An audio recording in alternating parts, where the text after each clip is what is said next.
अवधूत चिंतन श्री गुरुदेव दत्त. सर्वांना श्री स्वामी समर्थ. मित्रांनो, गरुड पुराण आपल्याला फक्त मृत्यूच नाही तर जीवन आणि भाग्याचा गूढ रहस्य देखील समजावून सांगतो. आज आपण जाणून घेणार आहोत मनुष्याचे नशीब नेमके कधी लिहिले जाते, कोण लिहितो आणि ते बदलता येतं का. याची माहिती इतकी अद्भुत आहे की तुम्ही ऐकल्यावर तुमच्या जीवनाकडे पाहण्याचा दृष्टिकोनच बदलून जाईल.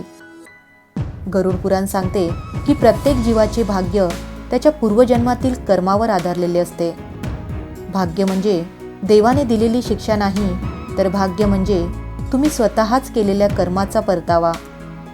याला कर्मफळ लेखन असेही म्हणतात. गरुड पुराण म्हणते, गर्भात प्रवेश होताच भाग्य लिहिले जाते. जेव्हा जीव मातृगर्भात प्रवेश करतो, देव त्याचे कर्म मोजून त्याच्या पुढील जन्माचा नकाशा तयार करतो. त्यामध्ये आयुष्य किती, सुखदुःख किती, कोणते नाते मिळतील, धन, आरोग्य, सफलता कशी असेल, म्हणजेच भाग्य जन्मापूर्वी लिहिले जाते. जन्माच्या प्रथम श्वासासोबतच भाग्य सक्रिय होत असतं. मनुष्य जन्माला येतो तेव्हा भाग्याची फाईल उघडली जाते. त्या क्षणी त्याचे नशीब, योग, अयोग, वेळ, संधी हे सर्व कार्यान्वित होतात. पण सर्वात मोठे रहस्य म्हणजे भाग्य रोज लिहिले जातात हे गरुड पुराण सांगते. जीवाचे प्रत्येक दिवसाचे भाग्य त्या दिवसाच्या कर्मावर आधारित बदलते. म्हणजे चांगले कर्म चांगले भाग्य आणि वाईट कर्म कठीण भाग्य. देव रोजचा अहवाल पाहून कर्मानुसार मार्ग बदलतो. आणि हेच या ग्रंथाचे सगळ्यात शक्तिशाली तत्व आहे. पण प्रश्न असा आहे की भाग्य कोण लिहितो. गरुड पुराणात स्पष्ट 3 शक्ती सांगितल्या आहेत.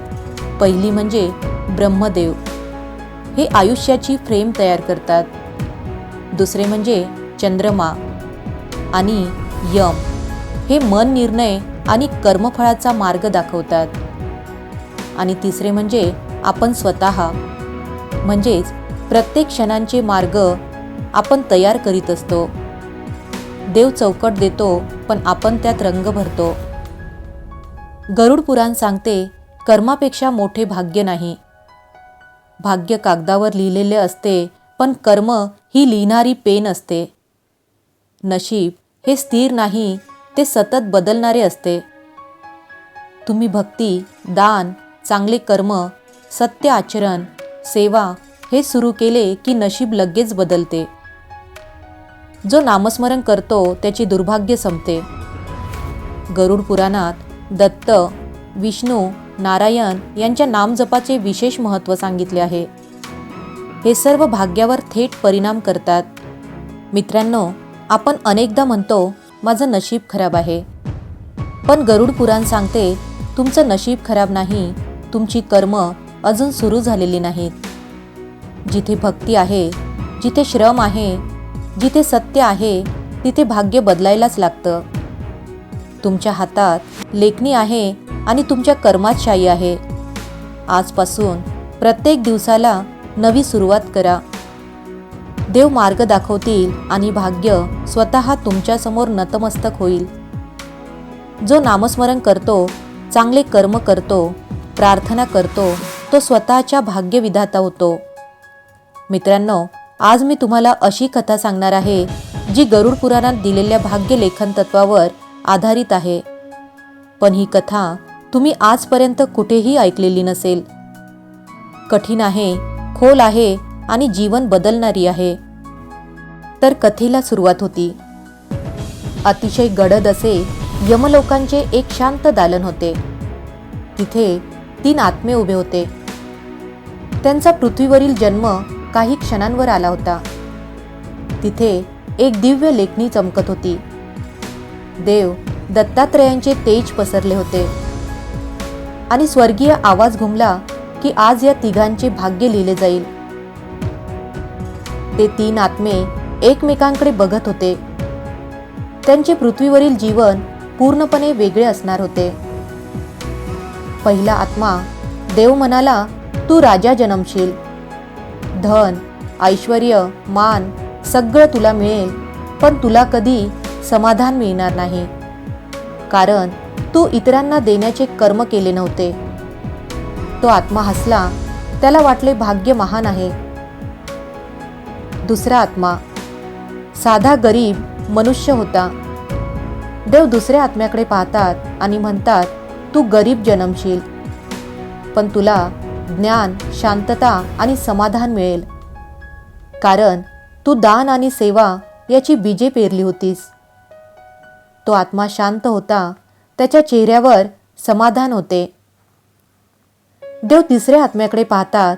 त्याच्या भोवती रहस्यमयी प्रकाश होता आणि म्हणतात, तुझं भाग्य लिहिणं कठीण आहे, कारण तू कधीच तुझं कर्म पूर्ण केलं नाही. तुझा प्रवास अर्धवट थांबला. अजून तुझं नशीब तयार नाही. तो आत्मा घाबरतो आणि विचारतो, भगवंता, माझं पुढचं आयुष्य कसं असेल? देव म्हणतात, तुझं भाग्य तू स्वतः पृथ्वीवर तयार करशील.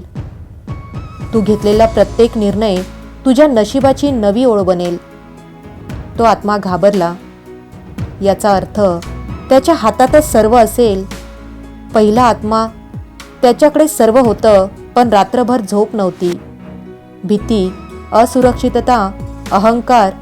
तो म्हणाला, देवा, हे भाग्य मी मागितलं नव्हतं. पण देव म्हणाले, समाधान नसलेल्या राजाची बीज तूच पेरली होतीस.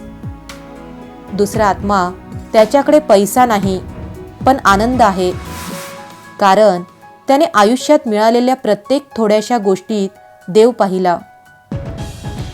तिसरा आत्मा, हा आत्मा कुठेही स्थिर राहिला नाही. गावागावात फिरला.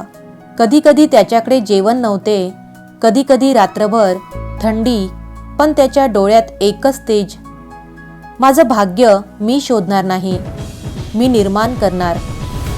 एक दिवस त्याने एका अनाथ मुलाला वाचवले.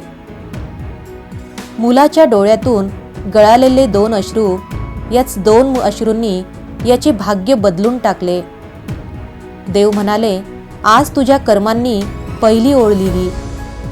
ती ओळ होती, जो इतरांसाठी जगतो त्याचं भाग्य देवही मिटवू शकत नाही.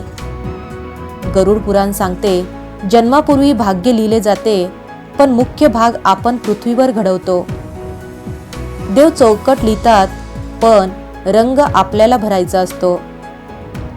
मित्रांनो, जन्मापूर्वी लिहिलेले भाग्य तुम्ही बदलू शकत नाही, पण जन्म घेतल्यावर लिहिलेले भाग्य तुमच्या हातात पूर्णपणे आहे.